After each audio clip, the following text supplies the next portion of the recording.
A Ilha do Fundão foi projetada para abrigar a cidade universitária e reunir as diversas faculdades competentes da Universidade do Brasil. A ideia da construção de um local único que concentrasse todas as atividades da universidade surgiu em 1935, e então iniciaram-se os estudos para a escolha de um local. Arquitetos como Le Corbusier, Lúcio Costa e a dupla italiana Marcello Piancentini e Vittorio Mopurgo fizeram suas propostas. Após 10 anos de estudos, alguns locais foram cogitados para a implantação deste complexo. Os exemplos são Manguinhos, Vila Valqueire, Niterói, Quinta da Boa Vista, Praia Vermelha, Gávea e Leblon. Destes terrenos cogitados, o maior seria em Niterói, e contava com 4 milhões de metros quadrados, e o menor ficaria no Leblon, com cerca de 1,2 milhões de metros quadrados. Em 1948, foi definido estabelecer a cidade universitária em uma ilha criada artificialmente na Baía de Guanabara. Então, entre 1949 e 1952, 8 ilhas, a Ilha do Fundão, Baiacu, Cabras, Catalão, Pindaí do França, Pindaí do Ferreira, Bom Jesus e Sapucaia, foram aterradas e interligadas, totalizando uma superfície de 5,9 milhões de metros quadrados. O Ministério da Aeronáutica se encarregou de realizar as desapropriações necessárias no local. Mesmo com o aterro, algumas das ilhas ainda guardam muitas de suas características originais, especialmente a Ilha do Catalão e a Ilha do Bom Jesus. Nesta ilha, encontra-se a Igreja do Bom Jesus da Coluna, que constituiu-se do remanescente de um convento que a Ordem dos Franciscanos ali edificou em 1705. Já na antiga Ilha do Catalão, hoje temos o Parque da Mata Atlântica do UFRJ, cuja prioridade é manter a arborização das demais áreas da universidade e a preservação dos ecossistemas da região. Apesar das transformações sofridas, o Catalão guarda a história da Ilha do Fundão. No parque, ainda são reconhecidos os materiais para a construção da União das Ilhas. Também são mantidas as ruínas de um pequeno forte, escondido pela mata. Então, temos estes pequenos fragmentos históricos anteriores ao aterro, preservados até hoje. Após a conformação final desta grande ilha, foram apresentados os primeiros estudos para a implantação da cidade universitária. Como premissa do planejamento, foram adotadas as conclusões dos estudos executados entre os anos de 1935 e 1945, segundo as quais a cidade universitária deveria ser urbana, abrangendo em um mesmo campus todas as suas organizações. O arquiteto Jorge Machado Moreira iniciou o lançamento do projeto a partir do traçado viário, seguindo o desenho alongado da ilha e orientando assim o zoneamento e a implantação das edificações, criando um conjunto de referências no sítio pela hierarquia destas vias. No primeiro anteprojeto, era prevista a construção de 54 edifícios para as escolas e institutos isolados. Nesta fase, os edifícios foram projetados conforme a necessidade de cada faculdade ou unidade, gerando um grande número de edifícios isolados. A partir de então, se seguiram mais alguns anteprojetos, sofrendo algumas mudanças de traçado, até chegar a uma conformação final em 1965, o que não significa que tínhamos um anteprojeto finalizado e com base nele se iniciaram as obras.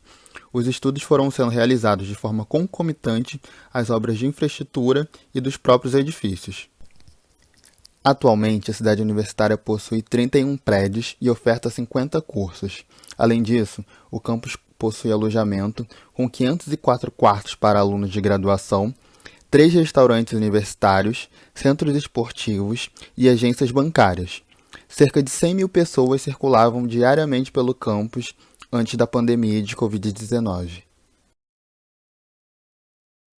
Apesar dos 31 edifícios construídos, a Ilha do Fundão pode ser considerada um local pouco adensado. Além da sua dimensão, a escolha da implantação dos edifícios, os quais se encontram ligeiramente afastados, colaboram para que esse caráter seja reforçado. Devido a essa implantação, grandes espaços vazios foram formados entre os edifícios, e estes atualmente são cobertos quase que em sua totalidade por planos vegetativos e pouco utilizados. Além disso, esse afastamento impossibilita a integração entre os cursos e gera um aspecto negativo aos alunos, pois estes acabam condicionados à própria bolha. É como se os edifícios fossem ilhas dentro de uma ilha maior.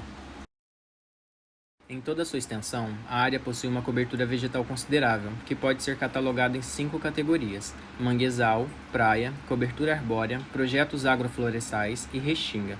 Apesar disso, majoritariamente é composta por planos vegetativos rasteiros, sobretudo entre os vazios das edificações e nas áreas de maior circulação.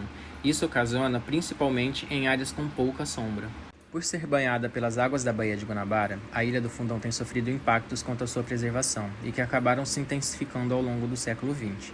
Dados apontam que esse problema se iniciou em meados de 1950, quando a região foi aterrada para sua criação, mas é possível encontrar, por exemplo, resquícios que apontam para períodos anteriores.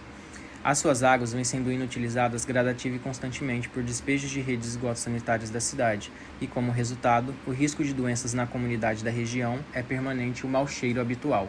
Além do desmatamento, todos os rios que desaguam na Baía e nas proximidades da cidade universitária tiveram seus cursos ratificados ao longo dos anos, e isso acabou contribuindo para maiores correntezas e, consequentemente, o aumento dos sedimentos.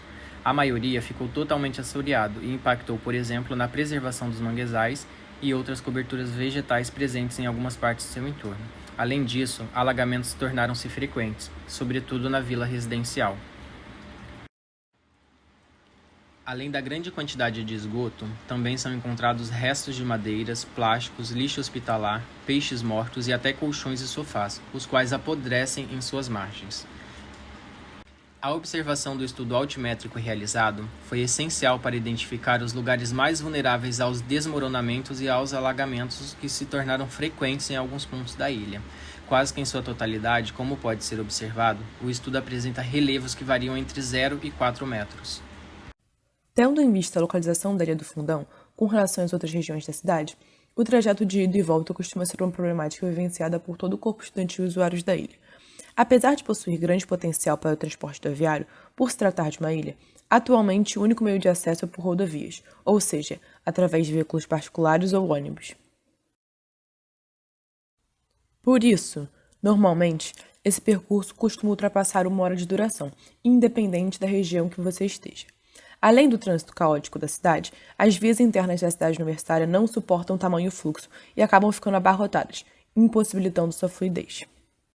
O transporte mais utilizado para se locomover internamente é o ônibus circular, que possui diversos pontos pela ilha.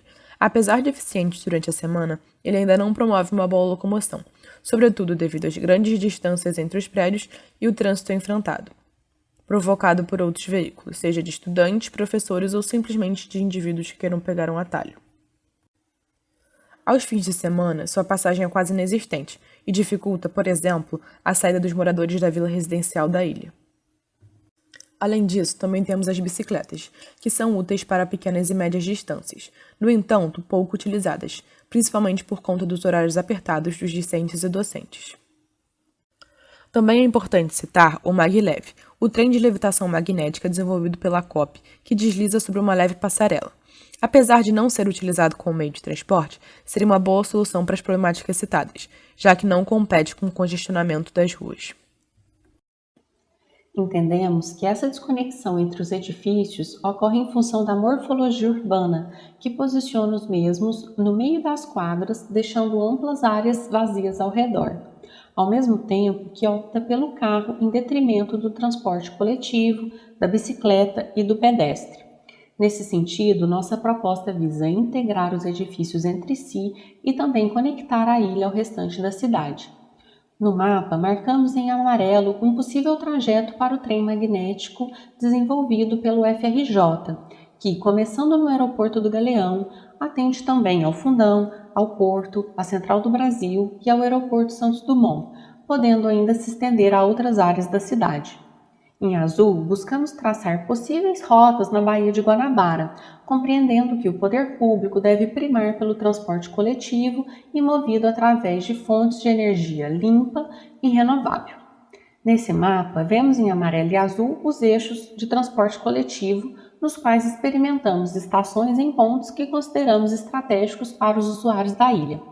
Vemos ainda em vermelho edifícios novos, uma vez que faz-se necessário densificar a ilha para torná-la mais segura e responder às demandas dos trabalhadores, estudantes e moradores da ilha por mais serviços e comércio, mas também à demanda social por mais moradia.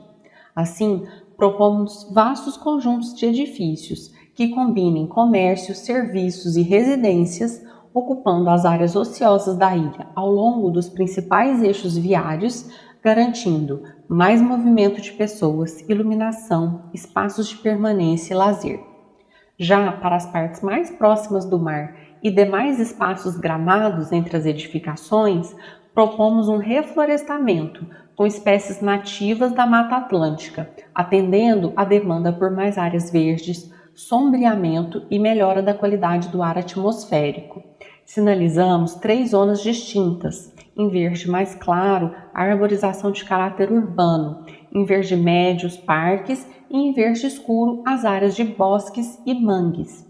Por fim, propomos ainda uma terceira camada de elementos, sinalizada pelos pontos roxos, que representam torres interligadas por um sistema de pontes suspensas que permite a todos uma outra forma de se locomover, em contato com a natureza a partir da copa das árvores, atraindo para a ilha o potencial do ecoturismo.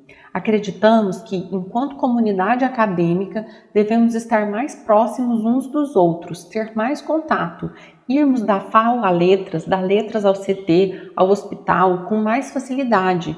Isso nos fortalece enquanto instituição e promove mais integração e troca entre todos que habitam a Ilha do Fundão.